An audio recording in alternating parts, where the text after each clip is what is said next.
नमस्कार। आज है 31 जुलाई और 31 जुलाई से पहले जुलाई महीने के ही जो भी महत्वपूर्ण राष्ट्रीय व अंतर्राष्ट्रीय घटनाक्रम है उस पर आधारित टॉप 20 करंट अफेयर्स के प्रश्नों को इस वीडियो में शामिल किया गया है। तो चलिए दोस्तों देखते हैं फटाफट इन 20 टॉप 20 करंट अफेयर्स को।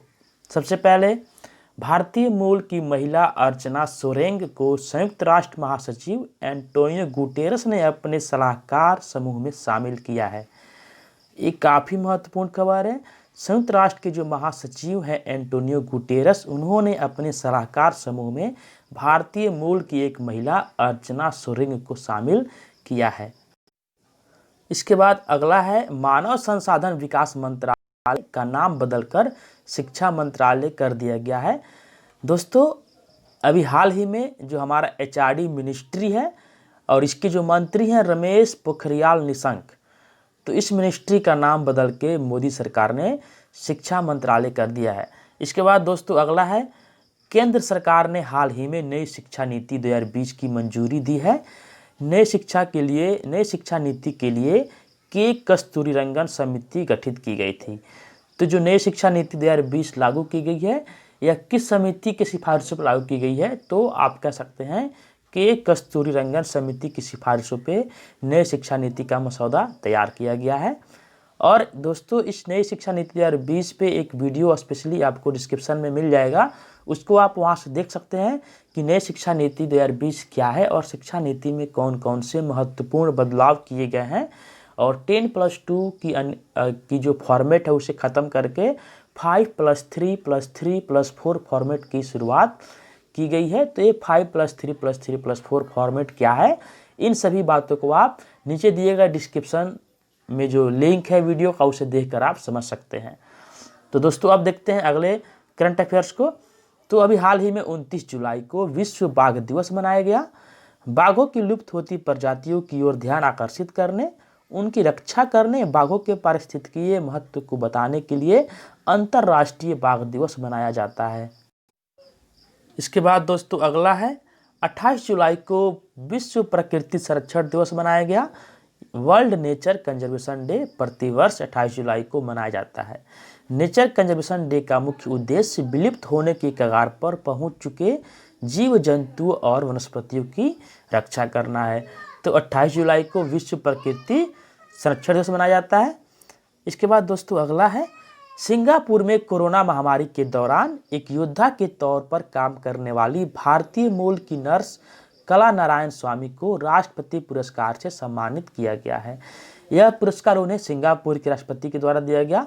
सिंगापुर के राष्ट्रपति हलीम याकूब के द्वारा कला नारायण स्वामी को एक प्रमाण पत्र, एक ट्रॉफी और 10,000 सिंगापुर करेंसी दी गई है। तो ये काफ़ी अच्छी खबर है। भारतीय मूल की नर्स कला नारायण स्वामी को सिंगापुर में कोरोना के दौरान अच्छे काम करने के लिए वहाँ के राष्ट्रपति के द्वारा पुरस्कार दिया गया है। इसके बाद दोस्तों अगला है, हरियाणा को मिली खेलो इंडिया यूथ गेम 2021 की मेजबानी। खेलो इंडिया यूथ गेम 2020 का जो आयोजन होने वाला था उसे रद्द कर दिया गया है कोरोना महामारी को देखते हुए, लेकिन 2021 का जो खेलो इंडिया यूथ गेम्स है इसकी मेजबानी हरियाणा को मिल गई है। और हरियाणा के मुख्यमंत्री मनोहर लाल खट्टर ने घोषणा किया कि खेलो इंडिया यूथ गेम्स 2021 का मेजबानी हरियाणा करेगा। खेलो इंडिया यूथ गेम्स का आयोजन अगले साल होने वाले टोक्यो ओलंपिक के बाद हरियाणा के पंचकुला में होगा। इसके बाद दोस्तों अगला है, केंद्रीय मानव संसाधन विकास मंत्री ने छात्रों के मानसिक स्वास्थ्य की देखभाल के लिए मनोदर्पण पहल की शुरुआत की है। इसके तहत एक हेल्पलाइन शुरू की गई है।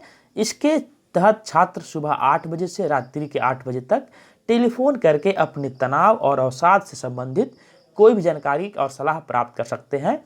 इस हेल्पलाइन का नंबर है 844840 तो केंद्रीय मानव संसाधन विकास मंत्री जो रमेश पोखरियाल निशंक है, इन्होंने बच्चों के मानसिक स्वास्थ्य की देखभाल के लिए एक मनोदर्पण पहल की शुरुआत की है। और दोस्तों अभी मैंने आपको बताया कि इस मंत्रालय का नाम बदल करके अब शिक्षा मंत्रालय भी कर दिया गया है। इसके बाद दोस्तों देखते हैं अगले प्रश्न को। अगला प्रश्न है, हाल ही में पी परवीन सिद्धार्थ को राष्ट्रपति रामनाथ कोविंद के नए निजी सचिव के रूप में नियुक्त किया गया है।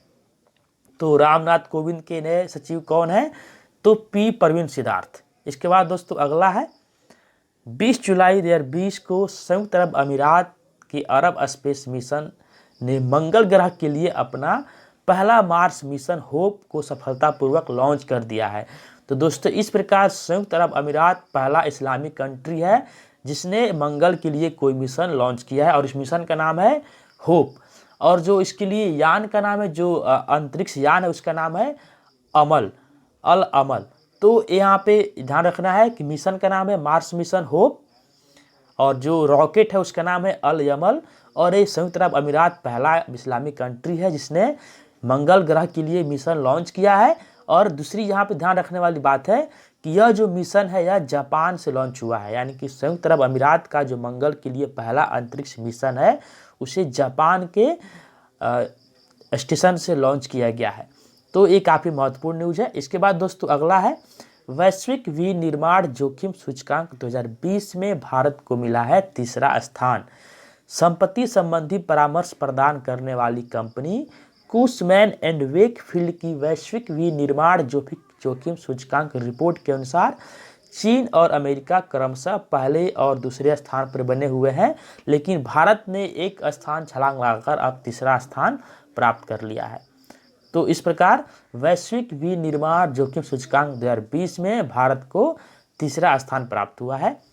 इसके बाद दोस्तों अगला है भारतीय मूल के चंद्रिका प्रसाद संतोखी को लैटिन अमेरिकी देश सूरीनाम का राष्ट्रपति चुना गया है। तो सूरीनाम जो कि लैटिन अमेरिका का एक देश है, छोटा सा कंट्री है, और इसके राष्ट्रपति के रूप में भारतीय मूल के चंद्रिका प्रसाद संतोषी को चुना गया है। इसके बाद दोस्तों अगला है एडीबी यानी कि एशियाई डेवलपमेंट बैंक, एशियाई विकास बैंक ने चुनाव आयुक्त अशोक लवासा को अपना नया उपाध्यक्ष नियुक्त किया है। तो अशोक लवासा एडीबी में दिवाकर गुप्ता का स्थान लेंगे जिनका कार्यकाल 31 अगस्त को समाप्त होने जा रहा है। तो ये अशोक लवासा है, ये भारत के चुनाव आयुक्त थे और इनको एशियाई डेवलपमेंट बैंक ने अपना उपाध्यक्ष नियुक्त कर लिया है। इसके बाद दोस्तों अगला है 15 जुलाई 2020 को दुनिया भर में विश्व युवा कौशल दिवस मनाया गया, यानी कि वर्ल्ड यूथ स्किल डे प्रतिवर्ष 15 जुलाई को मनाया जाता है। और इस दिन को मनाने का खास प्रयोजन ये है कि युवा वर्ग के स्किल और उनके कार्यों को डेवलप करना है, जिससे युवाओं को स्वरोजगार के साथ साथ आत्मनिर्भर बनाया जा सके। तो 15 जुलाई को वर्ल्ड यूथ स्किल डे के रूप में मनाया जाता है। इसके बाद दोस्तों अगला है इसरो के प्रमुख के सिवान को वान कर्मन पुरस्कार 2020 के लिए चुना गया है। तो इसरो की जो प्रमुख है के सिवान, इनको वान कर्मन पुरस्कार के लिए चुना गया है।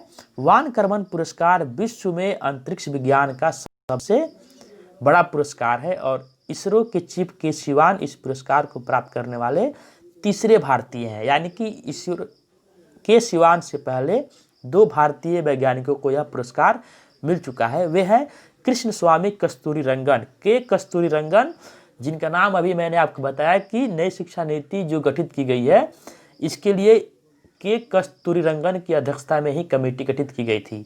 और ये वही के कस्तूरीरंगन है जो कि पहले इसरो के चीफ भी हुआ करते थे, पहले इसरो के चीफ रह चुके हैं। तो इन्हीं को यह पुरस्कार भी मिला था। इसके अलावा UR राव को भी वान कर्मन पुरस्कार से सम्मानित किया गया है और के कस्तूरीरंगन UR राव के बाद के सिवान तीसरे भारतीय बन गए हैं जिनको अंतरिक्ष विज्ञान का सबसे बड़ा पुरस्कार वान कर्मन पुरस्कार के लिए चुना गया है। तो दोस्तों देखते हैं अब अगले प्रश्न को। छत्तीसगढ़ को एलिट्स एक्सीलेंस अवार्ड 2020 से सम्मानित किया गया है।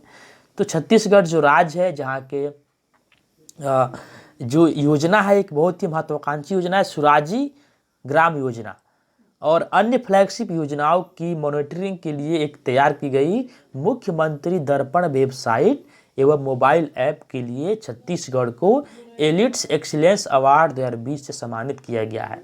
तो छत्तीसगढ़ के मुख्यमंत्री भूपेश बघेल हैं और उनको यह अपने राज्य में महत्वाकांक्षी योजना सुराजी गांव योजना एवं अन्य योजनाओं की फ्लैगशिप के लिए मुख्यमंत्री दर्पण वेबसाइट और मोबाइल ऐप जो लॉन्च किया गया है उसके लिए छत्तीसगढ़ को यह एलिट्स एक्सीलेंस अवार्ड 2020 से सम्मानित किया गया है। इसके बाद दोस्तों अगला है हिमाचल प्रदेश के नादौन पुलिस थाने को मिला है भारत का सबसे सर्वश्रेष्ठ पुलिस थाने का दर्जा, यानी कि हिमाचल प्रदेश का जो नादौन पुलिस थाना है उसे भारत का सबसे श्रेष्ठ पुलिस थाने का दर्जा प्राप्त हुआ है। केंद्रीय गृह मंत्री अमित शाह के द्वारा इस पुलिस स्टेशन की उत्कृष्टता पत्र यानी कि सर्टिफिकेट ऑफ एक्सीलेंस प्रदान किया गया है। इसके बाद दोस्तों अगला है 11 जुलाई 2020 को दुनिया भर में विश्व जनसंख्या दिवस मनाया गया। वर्ल्ड पॉपुलेशन डे प्रतिवर्ष 11 जुलाई को मनाया जाता है। इस दिवस को मनाने का मुख्य उद्देश्य जनसंख्या के प्रति लोगों को जागरूक करना है। इसके बाद दोस्तों अगला है क्रिकेट की खेल की पत्रिका विजडन। क्रिकेट खेल पत्रिका विजडन ने ऑलराउंडर रविंद्र जडेजा को 21वीं सदी का भारत का सबसे बहुमूल्य खिलाड़ी घोषित किया है। तो रविंद्र जडेजा जो कि ऑलराउंडर है भारत के, इनको विजडन के द्वारा 21वीं सेंचुरी का सर्वश्रेष्ठ बहुमूल्य खिलाड़ी घोषित किया गया है। इसके बाद दोस्तों अगला है और ये आखिरी प्रश्न होगा 20 नंबर। वरिष्ठ राजनयिक इंद्रमणि पांडे को जिनीवा में संयुक्त राष्ट्र और अन्य अंतर्राष्ट्रीय संगठनों के लिए भारत का अगला अस्थायी प्रतिनिधि के रूप में नियुक्त किया गया है। बिहार एसएससी है, बिहार दरोगा है, इन जैसे परीक्षाओं में यहाँ से प्रश्न बन सकते हैं। इसी प्रकार हम प्रति महीने का टॉप 20 करंट अफेयर्स, इसके अलावा डेली करंट अफेयर्स की सीरीज भी यहाँ चैनल पर चलाई जाती है, उसको आप देख के अपने करंट अफेयर्स की तैयारी को मजबूत कर सकते हैं। तो मिलते हैं दोस्तों अगले वीडियो में। धन्यवाद।